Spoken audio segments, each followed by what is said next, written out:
Jennifer Williams from Ontario, grew up just outside of Toronto, but have lived in Ottawa for 22 years, mostly lived overseas for a few years. But, when I describe myself, I kind of describe myself as a socially motivated entrepreneur. I believe that business is a tool for doing great things in the world. I think the capitalist model in the maximizing profit for shareholders is broken, but I think we have an opportunity to use business as a tool to do really great things for people. And so have spent the last 20 plus years, really doing that in different ways. I studied anthropology and political science because I love culture and I love change. And what's been really fun is to use business as a way to both explore culture and change. Where it was really born was I worked for a nonprofit in one of my first jobs. One of my first real jobs was I worked at a nonprofit that helped women of low income in Ottawa start businesses. And these were women that, they were balancing childcare and personal issues and mental health and all kinds of other things and trying to make a living. And really seeing the opportunity that presented itself for women who could sort that out. So we did business training and workshops and support and help them to get financing and those pieces. And really that was the starting point of like, okay, well, there are many different faces of business and this is one of them. I then spent 3 years in northern Ghana working on a microcredit and business development program for rural Ghanaian women. And these are women who live in homes without running water, without electricity, who would walk to the nearest, well or pump to get water. And I worked for a nonprofit that lent money to these women so that they could do kind of micro business activities, small business activities. And so they would buy bulk grains and then sell them in the market, or they would do basket weaving, or they would do, other kind of trading. And again, so really small scale businesses, but really started to kind of unlock that, like, oh, what is the potential here and how can we do things differently? And what does that mean? And so while I was in Ghana, I kind of for a while had thought like, oh, do I work in international development? Is that how I make a difference in the world?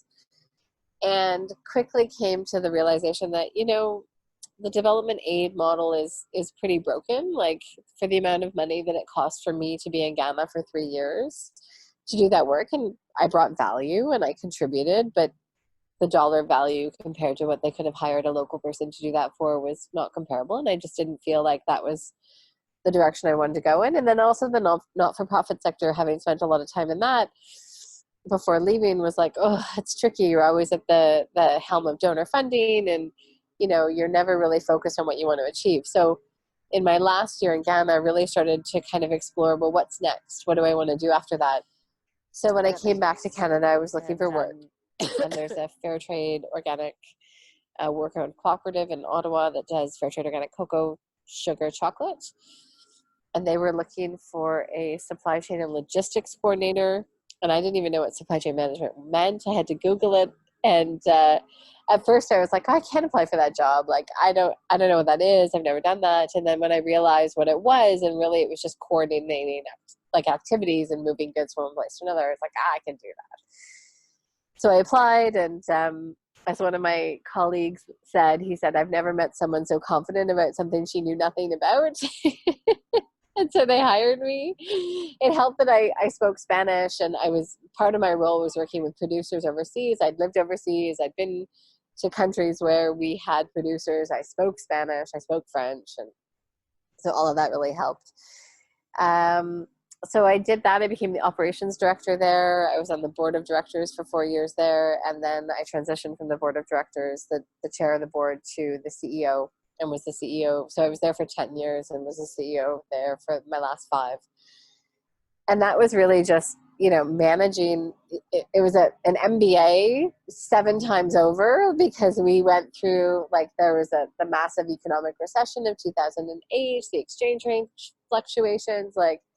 I learned about business in every single way you could learn about business through that experience. Like there's very little, I mean, unless you're talking about like a massive multinational corporation, but there's very little you can throw to me in a business where I haven't seen it already and haven't dealt with it and don't know how those things go. So, and we were really focused on sustainable products and sustainable trade, and had a really strong message about doing business differently. So that was really like, kind of testing those ideas out. And then that was my like, okay, let me see what this is for 10 years.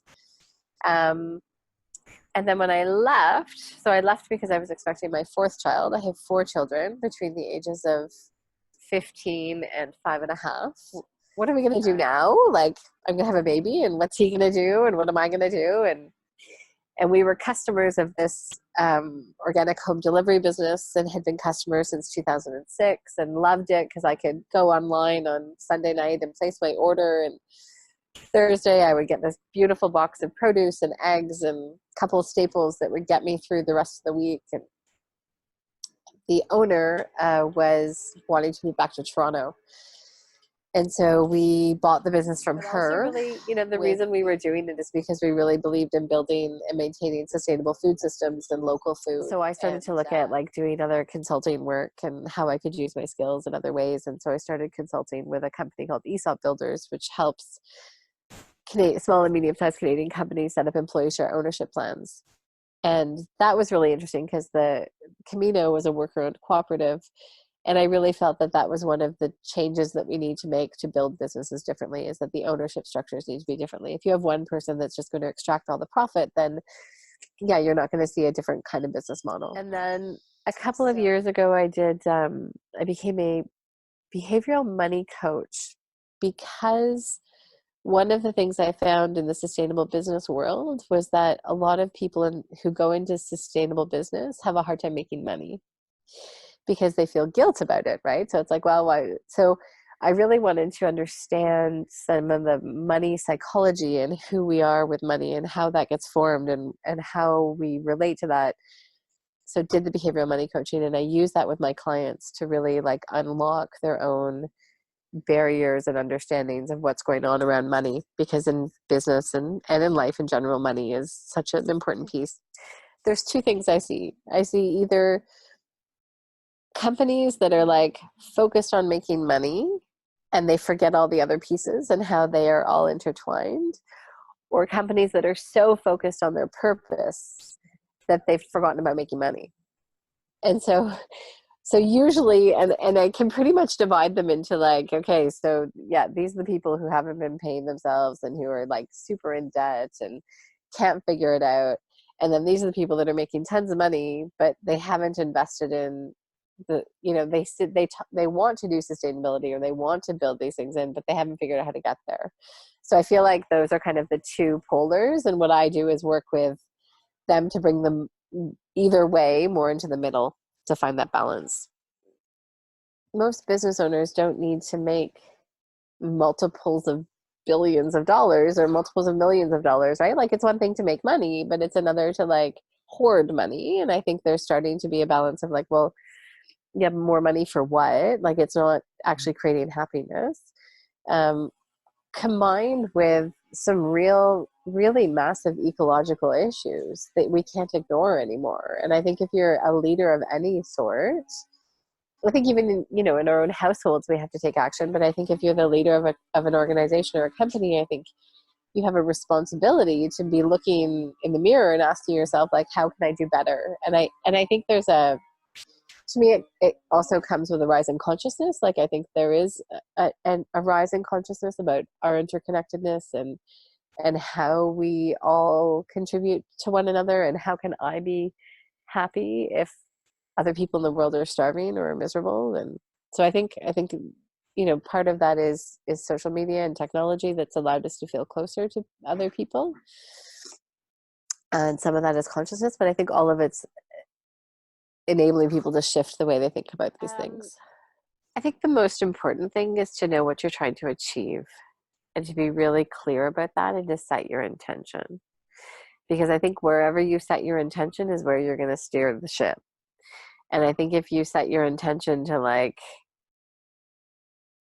just figure it out and get by, then you'll just figure it out and get by. I think if you set your intention to like grow and expand and hire and, do whatever you want to do and have a purpose and create an impact, then you'll do that. So I think what often happens is people get overwhelmed. Um, so I think being clear first about your intention. The second thing I always recommend to people is that you have an advisory board or a coach or someone that can just help you through when it's low, because in any business journey you have your low moments. You have your moments where you're like, oh my god, how am I ever going to get through this? And every single business owner has them, and every single business owner needs somebody to be like, yeah, that's how it goes, and what do you want to do? Because you always have options, but you need somebody as a third party to have that. Can't be a family member. It can't be somebody whose financials are tied to yours. It has to be really someone who can give you an unbiased opinion.